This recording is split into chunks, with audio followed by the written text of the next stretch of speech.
محمد عمر يا عم النهارده نازل لنا الارض متنكر. حاج عبد المغيث قال له شوف الرجاله دي شغاله ولا لا. جاب الكاب وجاب الجاكيت والشربين اللي شافوه جابوه. من النهارده يا حاج عبد المغيث محمد عمر ما عادش هيمثل لنا اي روح. انسى بقى الشغل بتاع زمان ده.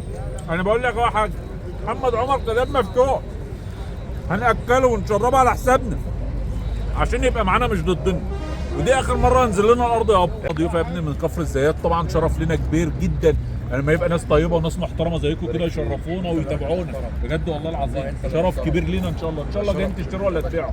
لا احنا جايين نشتري.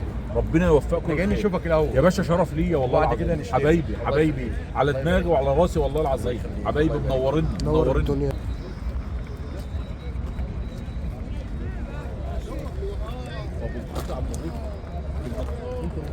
ماشي. صباحنا لبن بالصلاه على النبي.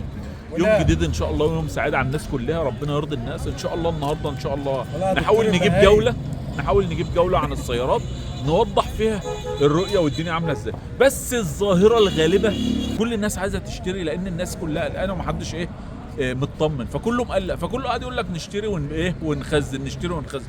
فعلى الله كده احنا هنبص بصه في السوق ونشوف الدنيا ونشوف الاسعار ونشوف حاله السيارات وربنا يهدي الناس للخير والتوفيق من عند الله.